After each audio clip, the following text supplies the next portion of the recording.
बात कर रहे हैं आतंकवादियों के कायराना करतूत की, जिसे रियासी में बीते कल आतंकवादियों ने अंजाम दिया और आगे फर्दर कोर्स ऑफ एक्शन क्या रह सकता है, किस तरह की प्रतिक्रियाएं इस पर आ रही हैं। और बातचीत करने के लिए हमारे साथ मेहमान जुड़े हुए हैं। डॉक्टर अभिजीत जसरोटिया हैं, भाजपा प्रवक्ता हैं। अभिजीत जी, बहुत स्वागत करती हूं आपका। साथ ही साथ कैप्टन उत्तम कुमार देवनाथ हैं, हमारे साथ जुड़े हुए हैं। कैप्टन साहब, आपका भी बहुत बहुत स्वागत करती हूँ। रिटायर्ड ब्रिगेडियर धीमान साहब हमारे साथ जुड़े हुए हैं, रक्षा विशेषज्ञ के तौर पर। ब्रिगेडियर धीमान सर, आपका भी बहुत स्वागत करती हूँ। साथ ही साथ वकील मुजफ्फर इकबाल खान, वरिष्ठ नेता हैं जम्मू कश्मीर नेशनल कॉन्फ्रेंस के, वो भी हमारे साथ जुड़ गए हैं। मुजफ्फर इकबाल खान साहब, आपका भी बहुत बहुत स्वागत करती हूँ। सबसे पहले अभिजीत जी, सवाल आप ही से। दावे तो बहुत किए जा रहे हैं सुरक्षा के, लेकिन चलिए अभिजीत जी से जुड़ेंगे हम, दोबारा उनसे संपर्क करने की कोशिश करेंगे। लेकिन मैं मुजफ्फर साहब आपसे जानना चाहूंगी, किस तरह की प्रतिक्रिया और क्या कुछ कहेंगे बीते कल जो रियासी में हुआ? मुझे बहुत अफसोस हुआ, बिलखसूस मैंने जब बच्चों की डेड बॉडीज देखी तो I can not express my words. मुझे words fails me at this time कि मैं अपना दुख जो है वो जाहिर कर सकूं। ये एक घिनौनी हरकत है, हम इसको कंडेम करते हैं। और वो लोग जो लोग यात्रा के लिए जा रहे हैं, वो किसी के लिए ना तो वो किसी के लिए कोई खतरा है और ना किसी से कोई दुश्मनी है। और इसमें शक नहीं, जिस तरह आपने कहा पहले भी कि सरकार के जो बड़े बड़े दावे थे वो खोखले साबित हुए। सरकार अपने जश्न मनाने में मसरूफ थी और इधर इतना बड़ा अटैक हुआ जिसमें सुबह की जो खबर थी कि 10 लोग जो हैं वो जाँ बहक हो गए, शहीद हो गए। हमें इसका बहुत अफसोस है। हम इसको कड़े से कड़े अल्फाज में कंडेम करते हैं कि ये it is a crime against humanity. पूरी इंसानियत के खिलाफ ये एक जुर्म है और इस तरह के वाक़ात को रोकने के लिए हुकूमत की ये जिम्मेदारी बनती है। कम से कम अब तो हुकूमत ये नहीं कह सकती है कि हमारे कंट्रोल में कुछ नहीं। पिछले 6 सालों से डायरेक्टली सेंट्रल गवर्नमेंट की हुकूमत है यहाँ, और हुकूमत का ये जिम्मेदारी बनती है और जवाबदेही भी बनती है कि जवाब दें। मुजफ्फर साहब, ठीक है, आपका सवाल वाजिब है कि जवाबदेही बनती है। जहां एक तरफ आप ये दावे करते हैं कि स्थिति नियंत्रण में है, जवाबदेही 100% बनती है, लेकिन किसी एक वक्त के लिए तो आप उन लोगों की भी निंदा करेंगे सीमा पार से आके, जो इस तरह से अंजाम देते हैं हरकतों को, जो बाज नहीं आ रहे हैं, बार बार कड़ी चेतावनियों के बाद भी बाज नहीं आ रहे। कभी तो एक वक्त पर आप उनकी भी निंदा कर लीजिए। अनुराग मैम, मैंने शुरू में कह दिया कि मेरे पास वो इल्फाज नहीं है कि मैं इसकी निंदा कर सकूं। वो इल्फाज भी मेरे पास मौजूद नहीं है। Words fails me at this stage. I am short of words कि मैं लफ्ज क्या इस्तेमाल करूं इसके लिए कि जो लोग निहत्ते लोग और एक बस में आ रहे हैं, मेहमान हैं, बाहर के लोग हैं। और बेसिकली उसकी मैं एक चीज और आपको बताऊं, जो उन्होंने ढंढोरा पीटा पूरे मुल्क में ना कि टूरिज्म बढ़ गया, तो जो टेररिस्ट एक्टिविटीज हैं उन्होंने भी अपनी मोडस ऑपरेंडी चेंज कर ली। और ये सिक्योरिटी की चूक भी है और जिम्मेदारी है यहाँ की सरकार की कि इस तरह के वाक़ात कम से कम फ्यूचर में ना हो। और ये भी कहना चाहूंगा मैं कि अगर आप पिछले 2-3 साल का डाटा निकालेंगे तो सिक्योरिटी फोर्सेस की कैजुअलिटीज को डाल के जो इनोसेंट लोगों की कैजुअलिटीज हुई हैं वो पिछले कई सालों से ज्यादा हैं। अब उसको ये सिर्फ ये कहना कि पत्थरबाज खत्म हो गए, टूरिज्म बढ़ गया, ठीक है, ये एक पहलू है सर, ये भी एक पहलू है और इससे नकारा नहीं जा सकता कि दावों के बीच इन तमाम सवालों का जवाब भी देना पड़ेगा, इससे नकारा बिल्कुल नहीं जा सकता। लेकिन रिटायर्ड कैप्टन उत्तम कुमार देवनाथ सर हमारे साथ मौजूद हैं। देवनाथ सर, कैसे देख रहे हैं इस इंसिडेंट को? क्योंकि बहुत ज्यादा सॉलिड इनपुट तो नहीं, लेकिन इस तरह का एक इनपुट मिला था कि कुछ मूवमेंट्स देखी गई थी इस इलाके में, और वो इलाका जो बीते 10-12 सालों से, यानी कि कहा जा सकता है 1 दशक से कहीं ना कहीं यहाँ पर शांति कायम थी। आरोपी फोर्सेस यहां से हटा दी गई थी, अतिरिक्त फोर्सेस यहां से हटा दी गई थी, ये सोचकर कि अब यहां पर शांति बहाल हो गई है। लेकिन अब बीते 1.5 सालों से अगर देखें तो इंसिडेंट्स बढ़ते जा रहे हैं। कैसे देख रहे हैं? जी हाँ, पिछले कुछ सालों से ऐसा लग रहा था कि रियासी का जो एरिया है, कटरा का जो एरिया है, शायद वहां पर आतंकवादी हरकतों में कमी आ रही है। अभी जो ये हरकत हुई है, मेरे ख्याल से जो आंकलन है सुरक्षा एजेंसियों का और जो पॉलिटिकल एक्टिविस्ट हैं कश्मीर में जो लोकल पॉलिटिक्स में है, उनका भी कहना है कि शायद एक बहुत बड़ा मकसद आतंकवादियों का और उनके जो आका बैठे हैं पाकिस्तान में, उनका एक बहुत बड़ा मकसद ये था कि भारत में जो अब चुनाव हुए हैं और मोदी जी के नेतृत्व में जो नई सरकार बनी है, उस सरकार को शुरू से ही ये दिखाना कि वह शायद भविष्य में कमजोर सरकार रहेगी और शायद भविष्य में कश्मीर में हमारा जो कश्मीर है वहां पर आतंकवादी गतिविधियों को कंट्रोल करने में नाकामयाब होगी। जो अभी ये आतंकवादी गुट वहां पे हैं, लोन वुल्फ अटैक करते हैं, स्लीपर सेल्स इनके हैं, कुछ ओवरग्राउंड वर्कर्स भी हैं, हमारी इंटेलिजेंस एजेंसी ने उनके ऊपर बहुत कड़ी नजर रखी हुई है। लेकिन इनको मालूम है कि अब जैसे पीर पंजाल के ऊपर पहाड़ों में बर्फ कम हो गई है, तो वहां से ये रात के अंधेरे में छुप छुप के अंदर घुस आते हैं। एलओसी पर बीएसएफ बहुत अलर्ट है, इंडियन आर्मी बहुत अलर्ट है, वहां पर फेंसिंग भी ज्यादातर जगह पर कर दी गई है, कुछ जगह पर सिस्मिक सेंसर्स भी लगा दिए गए हैं, सीसीटीवी लगा दिए गए हैं। लेकिन जो आतंकवादी हैं, उनके जो लोकल कांटेक्ट में होते हैं, वो उनको बता देते हैं कि कहां पर एलओसी की जो फेंस है वो किसी नाले के ऊपर से या दर्रे के ऊपर से या खड्डे के ऊपर से जा रही है, तो आतंकवादी रात के अंधेरे में वहां से खिसक खिसक कर अंदर आ सकते हैं। ये जो टारगेटेड किलिंग का मामला है, इसमें आपको ये भी देखना पड़ेगा, एक धार्मिक एंगल भी मुझे लग रहा है। देखिए, अभी बहुत जल्दी ही वैष्णो देवी अमरनाथ की यात्रा भी खुलने वाली है, और शायद एक पूरे हिंदुस्तान में मैसेज देना चाहते हैं कि शायद आने वाले समय में वैष्णो देवी यात्रा के ऊपर भी आतंकवादी इस तरह का कायराना हमला कर सकते हैं। लश्कर तौबा के वहां पर लोकल सपोर्टर्स हैं, जेईएम के लोकल सपोर्टर्स हैं, कश्मीर रेजिस्टेंट फ्रंट जो है वो बीच बीच में वहां पे एक्टिव हो जाता है। तो शायद सुरक्षा एजेंसियों को थोड़ी बहुत इंटेलिजेंस के ऊपर और ध्यान देना पड़ेगा। जो लोकल एलआईयू है, जेएनके पुलिस की, वो बहुत अच्छा काम करती है।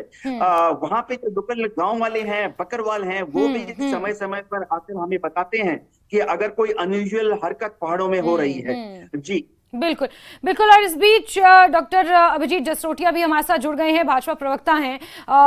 ब्रिगेडियर धीमान सर, मैं आपका रुख करूंगी, लेकिन अभिजीत जी से सवाल लेना जरूरी है क्योंकि सवाल सरकार पर उठ रहे हैं, सरकार के दावों पर उठ रहे हैं। अभिजीत जी क्या कहेंगे? नेशनल कॉन्फ्रेंस के दिग्गज नेता हमारे साथ बैठे हैं और उनका ये मानना है कि सरकार के तमाम दावे खोखले साबित हुए हैं। टारगेट किलिंग लगातार हो रही है, 9 लोगों की जान गई। इससे पहले जिस तरह से डीकेजी में जवानों पर हमला हुआ और पीर पंचाल के इस तरफ सदन तरफ जो हमले बढ़ते जा रहे हैं, उसको लेकर अब सवालिया निशान सरकार पर खड़े हो रहे हैं।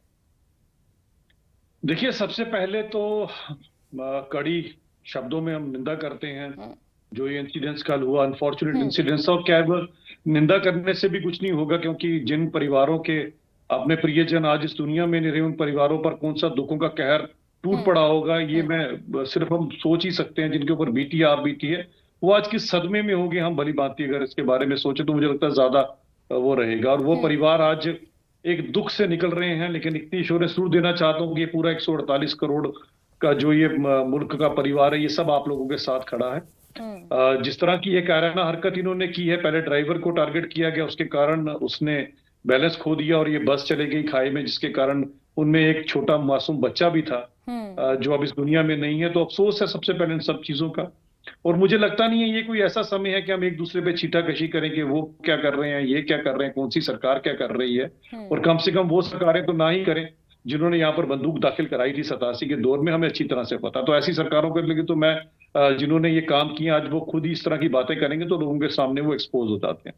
आज जरूरत इस चीज की हम सबके सब खड़े होकर इस पाकिस्तान के खिलाफ, एक ऐसा नापाक मुल्क जो हमारा गलती से हमारा हमसाया है, उसके खिलाफ आज खड़े होने की जरूरत है। लेकिन दुख की बात ये, आज सुबह ही मैं जब दिल्ली से वापस पहुंचा और मैं देख रहा था कि किसी एक भी इनके नेता के ट्विटर अकाउंट पे उस पाकिस्तान के खिलाफ एक भी लफ्ज नहीं निकलता। पता नहीं क्यों इनकी जीप तड़तड़ाना शुरू हो जाती है। ऐसा कौन सा पाकिस्तान से इन्होंने क्या लिया हुआ है या उसके लिए क्या इनसी बात है कि एक भी बात उसके खिलाफ नहीं करते हैं, जबकि सबको पता है ये सारे का सारा षड्यंत्र, क्योंकि पाकिस्तान जैसे मुल्क को कल बुलाया नहीं गया था ओथ सेरेमनी में, और आप समझ सकते हो। और मुझे अभी मेरी थोड़ी देर पहले डिबेट थी तो उन्होंने कहा जी छोटे छोटे मुल्क बुलाए गए, पाकिस्तान को नहीं बुलाया गया। मैं क्या, पाकिस्तान से छोटा और पाकिस्तान से घटिया मुल्क कोई और है ही नहीं है। ये दुनिया में सबसे छोटा मुल्क यही है जो दूसरों के घरों में आग लगाता है, दूसरों के बच्चों की हत्या करवाता है। ऐसे मुल्क को आप क्या बोलेंगे? और कम से कम पाकिस्तान के मंसूबों को तो समझना पड़ेगा कि ठीक है, अभी तो एक धर्म विशेष के लोगों को टारगेट किया होगा, लेकिन ये बख्शता नहीं है। आज 1 लाख से ज्यादा लोग जो कब्रों में दफन है, वो कहीं ना कहीं जो जम्मू कश्मीर के अंदर, उसका कसूरवार पाकिस्तान है। तो अगर कुछ लोगों को लगता है कि ये केवल एक धर्म के लोगों के अगेंस्ट ही है, तो ये भी आपको याद होना चाहिए कि थोड़े दिन पहले एक वीडीसी की जिसकी किलिंग की गई, वो यहाँ की मेजॉरिटी कम्युनिटी से था। तो इस पाकिस्तान का कोई दीन ईमान नहीं है। तो हमें ये चाहिए इस पाकिस्तान के खिलाफ बात करें। ठीक है, इसका जवाब लेंगे हम मुजफ्फर साहब से। ठीक है अभिजीत जी, इसका जवाब लेंगे मुजफ्फर साहब से। लेकिन दिमान सर, जिस तरह से इस हमले को अंजाम दिया गया, घात लगाकर, पूरी तरह से रेकी करके, क्या इसे एक सिक्योरिटी का लैप्स भी माने? क्योंकि इनपुट मिला था एसएसपी रियासी से, जब बात हुई, जब उनका बयान सामने आया तो उन्होंने कहा कि इस तरह का एक इनपुट मिला था, लेकिन ऐसा नहीं पता था कि इस तरह का हमला, इतने बड़े स्तर का हमला हो जाएगा। पुलिस के लोकल नेटवर्क पर सवाल खड़े हो रहे हैं कि पुलिस का लोकल नेटवर्क वहां पर इतना स्ट्रांग क्यों नहीं है कि जब इस तरह की संदिग्ध मूवमेंट हो तो पुलिस को तुरंत पता चले और फिर सहयोग से, जांच एजेंसियों के सहयोग से, आर्मी के सहयोग से फिर इन लोगों तक पकड़ा जाए और इस तरह के हमले को रोका जा सके। देखिए, आपने भी जो सवाल पूछा है एक बड़ी ही रेलेवेंट असेसमेंट है और मैं उसके लिए आपको मुबारकबाद देना चाहता हूं, क्योंकि आपने सही तरीके से सोचा। परंतु अभी मुझे अनइंटरप्टेड 2 पॉइंट्स कवर करने का मौका दीजिए। सबसे पहला पॉइंट ये है कि जो ये घटना हुई है बहुत निंदनीय है और मुझे बहुत ही दुख है इसके बारे में। Deep heartfelt condolences to the families and those injured. उनके लिए भी बहुत हमारे दिल में सहानुभूति है और इसके लिए हमारे एलजी जो सिन्हा साहब हैं, उन्होंने ऑलरेडी बयान दे करके बता दिया है कि वो क्या क्या उनके लिए कर रहे हैं।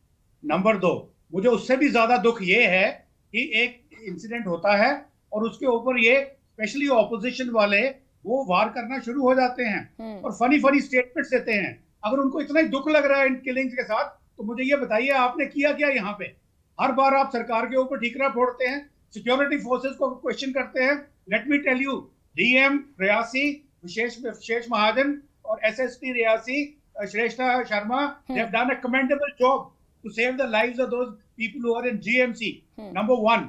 And political वालों को अपनी रोटियां सेकने के अलावा कुछ नजर नहीं आता। उनको लग रहा है बीजेपी वहां पे खुशियां मना रही थी दिल्ली में। It was a constitutional function जहां पे राष्ट्रपति प्रधानमंत्री को शपथ दिलवा रहे थे। It is not that they were celebrating it. तो ये सब बकवासबाजी जो होती है, it is all nonsense. Number 2 point, अभी बड़ा इजी है कि सिक्योरिटी फोर्सेस ने काम नहीं किया, मगर मैं आपको बताऊं, मैं इस एनवायरनमेंट में रह चुका हूं। मैंने देखा है 3 पोस्टिंग मैंने करी है counter insurgency great mesh valley के अंदर। असेसमेंट ये है कि वैली से ये सारी जो टेररिज्म है खत्म हो गई है and it's shifting to Rajouri Poonch. It all started the Dhangri attack in January 2022 और वो आगे वो चलता गया, डांगरी भट्टा दूरियां और क्या क्या होता हुआ आया और अभी ये फाइनली वहां भी कंट्रोल हो गया है। Now they shifted towards Reasi, क्योंकि वो मुगल रोड वाला रोड भी बंद हो गया है, अब ये रोड खुला है टुवर्ड्स जम्मू। और अब यहाँ पे आकर के उन्होंने हाथ लगा के, एम्बुश करके, प्रॉपर्ली रेकी करके, देखिए पहले टेररिस्ट ने फायर किया ड्राइवर के ऊपर, दूसरे ने फायर किया पेट्रोल टैंक के ऊपर, लकीली आग नहीं लगी, तीसरे ने फायर किया छत के ऊपर से। एम था मैक्सिमम कैजुअलिटीज हो सो दैट प्रधानमंत्री की ओथ सेरेमनी के जो गरिमा है उसको खराब किया जाए। This is absolutely nonsense and dastardly act. अभी आप चाहते हैं कि सरकार की और सिक्योरिटी एजेंसीज की जो उनकी जो क्या सुरक्षा में कमी है, कोई कमी नहीं है। जो टेररिस्ट है, he is an attacker. Attacker always has initiative over a defender. आपको अपनी अपनी जो तरीका है उसको बदलना है, स्ट्रेटेजी चेंज करनी है। तो यहाँ पे जरूरत ये है कि गवर्नमेंट के लिए, सिक्योरिटी फोर्सेस के लिए कि अपनी इंटेलिजेंस को बढ़ाएं। जैसे आपने बोला, एसएसपी रियासी ने बोला कि हमें इनपुट मिली थी, परंतु उस पर एक्शन नहीं हो सका क्योंकि हमारे पास वो सिस्टम नहीं है। तो इंटेलिजेंस को असिस्ट करना है। इससे भी ज्यादा जरूरी जो मैं आपको बात बताना चाहता हूँ आपके दर्शकों को, कि इट इज फैशनेबल कि हम निंदा करते हैं, ये बड़ा कावर्डली एक्ट था, ये पाकिस्तान का एक्ट था, आईएसआई का था। आप मुझे बताइए कि ये इंसिडेंट आज हुआ है, आप सेफ हैं, इसलिए आप टीवी पे आके एक बड़ी फैंसी स्टेटमेंट्स दे रहे हैं। अगर आप होते उस इंसिडेंट के अंदर, आप जख्मी होते या आपके किसी परिजन की जान जाती, तो आप क्या करते? तो यहाँ पे रिक्वायरमेंट ये है सुरक्षा एजेंसीज को, जो अपनी इंटेलिजेंस एजेंसी है, उनको करना है इंक्रीज, ना कि बूट्स ऑन ग्राउंड कि 18 कंपनियां सीआरपीएफ की और भेज देंगे। उसकी जगह पे आप IB, local CID, Jammu Kashmir police, इनका जो इंटेलिजेंस तंत्र है उसको स्ट्रॉन्ग करिए, प्लस एक ऐसा सिस्टम बनाइए जो एक लोकल आदमी है, एक टेररिस्ट अगर आ रहे हैं, ये कैसे हो सकता है? बिल्कुल सर, ये लोकल OGWs और लोकल सपोर्ट को लेकर भी यहाँ पर एक बड़ा सिचुएशन यहाँ पर ऐसी है जी। हाउ कैन इट हैपन कि लोकल्स को कोई आइडेंटिफाई ना करे? अब ये उस आदमी को, एक सिटीजन को समझाना है कि जैसे ही आप किसी भी सस्पिशियस मूवमेंट को देखें तो आपने कहाँ रिपोर्ट करनी है। ठीक है, ये आपने देवनाथ सर, आंसर देना है, ठीक है, ताकि वो इसके ऊपर एक्ट करें, जी, इमीडिएट एक्ट करें। बिल्कुल बिल्कुल देवान सर, मैं आपका रुख करूंगी, लेकिन देवनाथ सर एक बड़ा सवाल यहाँ पर अहम ये, इससे पहले जितने मैं रक्षा विशेषज्ञों से इस पहलू पे बात कर रही थी, जो उनका असेसमेंट है उसके मुताबिक क्योंकि घाटी में इतना ईजी नहीं रह गया है इन्फिल्ट्रेट करना, क्योंकि ये राजौरी, रियासी, इस तरह के जो जंगल है, भाटा धुरियान का यहाँ पर ब्रिगेडियर धिमान सर ने जिक्र किया, ये वो जंगल है, ये वो इलाके हैं जहां से इन्फिल्ट्रेट करना आज की डेट में पाकिस्तानी आतंकवादियों के लिए थोड़ा आसान हो गया है। रगड़ घसीट के कहीं ना कहीं किसी तरह से लोकल सपोर्ट के साथ वो यहां पर पहुंच रहे हैं। तो क्या ये एक बहुत बड़े चैलेंज के तौर पर देखा जाए, क्योंकि OGWs की सपोर्ट के बिना, लोकल सपोर्ट के बिना उन फॉरेन टेररिस्ट का इस तरह से बाउंड्रीज में दाखिल होना और फिर इस तरह के इंसिडेंट्स को अंजाम देना इतना आसान तो नहीं है उनके लिए भी, लेकिन ये उतना ही बड़ा चैलेंज हमारी फोर्सेस के लिए भी। जी हाँ, जहां तक फोर्सेस की बात है, सिक्योरिटी फोर्सेस तो वहां पर 3-4 घेरा बनाए होते हैं। जो LOC है उसके ऊपर BSF और इंडियन आर्मी बहुत मजबूती से बैठी हुई है। रोज सुबह जो गांव की तरफ जो सड़कें जाती हैं, मुख्य जो स्टेट हाईवेज हैं, उस पर सुबह सुबह और शाम के वक्त रोड ओपनिंग पार्टीज काम करती हैं। QRT भी हर 10-10, 15-15, 20-20 किलोमीटर के बाद तैनात रहती है, ताकि अगर कहीं से किसी भी हादसे की खबर मिले तो क्विक रिएक्शन टीम तुरंत वहां जाकर मौके पर पहुंचकर आतंकवादियों को घेरने की कोशिश करती है। एक बहुत बड़ी कामयाबी जो अक्सर वहां मिलती है वो है लोकल सपोर्ट से। आपने सही बात की है कि वहां पर जो अंडरग्राउंड वर्कर्स हैं और कोई लोकल जो गांव वाले हैं शायद उनको सपोर्ट करते हैं, लेकिन 100 में से मैं आपको बता दूं, मैं खुद वहां पर 4 साल था, एक गांव में अगर आप जाएं तो 100 में से मुश्किल से एक आध आदमी ऐसा मिलेगा आपको जो कि पाकिस्तानी आतंकवादियों की सपोर्ट में कोई कार्रवाई करता होगा। ये जो लश्कर के जो आतंकवादी हैं, ये क्या करते हैं कि ये जब घुस जाते हैं तो अपने हथियारों को पहाड़ के ऊपर जो दर्रे हैं, सुरंगें हैं, उसके अंदर 3-4 दिन तक छुपा के रखते हैं और फिर ये आके नीचे आके गांव वालों के साथ घुल मिल जाते हैं। जैश ए मोहम्मद का भी यही तरीका है। उनको तो कई जगह ऐसा भी देखा गया है कि लोकल सपोर्ट की मदद से उनको 3 दिन, 4 दिन, 7 दिन तक खाना भी जंगल के अंदर मुहैया कराया गया। लेकिन हमारी CID है, लोकल इंटेलिजेंस है और जो पुलिस नेटवर्क है वो अच्छी है। बहुत जल्दी ही हमें खबर मिल जाएगी और हम उस जंगल को घेर लेंगे, कोमिंग ऑपरेशन करेंगे तो ये गिरफ्त में आ जाएंगे। शायद 24 घंटे लगेंगे, शायद 48 घंटे लगेंगे। जी बिल्कुल। मुजफ्फर साहब, एक आखिरी टेक आपसे लेना चाहूंगी, क्यों ऐसा नहीं हो सकता कि जितनी भी स्थानीय पार्टियां हैं, रीजनल पॉलिटिकल पार्टीज हैं, वो एक पेज पर आएं और आतंकवाद जैसे मुद्दे का एक साथ मिलकर सामना करें, बजाय सरकार को कोसने के, बजाय ये कहने के कि सिक्योरिटी फोर्सेस पर उंगली उठाने के, बजाय ये कहने के कि ध्यान नहीं दिया जा रहा है, दावे अलग किए जा रहे हैं। क्यों ऐसा नहीं हो सकता कि ये तमाम पार्टियां एक मंच पर आएं और आतंकवाद के खिलाफ, पाकिस्तान के खिलाफ, क्योंकि सबको पता है, बोलने की जरूरत नहीं है कौन इस तरह की घटना को अंजाम दे रहा है। Why isn't it possible for you people? Anurag ji, local parties जितनी भी पॉलिटिकल एस्टेब्लिशमेंट है, मुझे नहीं लगता है कि वो कोई इसमें इफेक्टिव रोल अदा कर सकते हैं, क्योंकि ये सिक्योरिटी एजेंसीज का मामला है। आप अपने बयानों से मनोबल तो ऊंचा कर सकते हैं, रादर देन सेइंग कि हम निंदा करते हैं और पाकिस्तान का जिक्र भी आप नहीं करते कि वो कायराना करतूत कर रहा है। अपने बयानों से आप मनोबल तो ऊंचा कर सकते हैं सिक्योरिटी फोर्सेस का। मुझे नहीं लगता अनुराग जी कि आज सुबह कोई पॉलिटिकल पार्टी, मेनस्ट्रीम जितनी भी पॉलिटिकल पार्टीज हैं, कोई बची होगी कि जिसने इसको कंडेम नहीं किया होगा। सब पार्टीज ने इसको, इररिस्पेक्टिव ऑफ, हालांकि मैं कोई किसी का, बाकी पार्टियों का स्पोक्सपर्सन तो नहीं हूं, मैं अपनी पार्टी का हूं। हाँ, मुझे इस पर एतराज है कि कुछ लोग ये कहते हैं कि भाई किसको हम क्रिटिसाइज करेंगे, जिम्मेदारी किसकी है? सिक्योरिटी, सिटीजन्स की सिक्योरिटी की जिम्मेदारी तो हुकूमत की है। हुकूमत किसकी है? हम क्या कह सकते हैं? हम खाली एक बस इतना कह देना कि ये पाकिस्तान की कायराना हरकत है, हम 10 बार कहते हैं उसको, लेकिन उससे मसला सॉल्व नहीं हुआ। पिछले 30 साल हम यही कहते रहे कि ये पाकिस्तान कर रहा है और सबको पता है वही कर रहा है, इसमें तो कोई शक नहीं। हथियार वहां से आता है, मिलिटेंट्स वहां से आते हैं, जिस तरह से भी घुसते हैं, लेकिन आते वहां से हैं, ट्रेनिंग वहां करते हैं। लेकिन ये सबको ये कोई छुपी हुई बात है नहीं, ये बोलने के it goes without saying, it goes without saying. वो कौन आदमी है जिसको ये पता नहीं? वो हिंदुस्तान सरकार तो ये कहती है पीओके को ले लेंगे, मसला खत्म होगा। क्यों नहीं लेते हैं ये? पिछले 4-5 साल से तो यही डंडोरा पीट रहे हैं ना कि हम पीओके को ऑक्युपाई करेंगे तो ये मसला खत्म हो जाएगा। मसला वो नहीं है, मसला वो नहीं है। मसला ये है कि आप किस स्तर पर उस चीज को कंडेम करते हैं। आप सिर्फ ये कह देना कि हम कंडेम करते हैं, लेकिन उस पाकिस्तान जो अपोजिशन की पार्टियां कुछ कर नहीं सकती हैं, क्योंकि ये फॉरेन पॉलिसी का मामला है। मैं वही तो कह रही हूं, आप कुछ कर नहीं सकते, लेकिन साथ खड़े होने का करना है।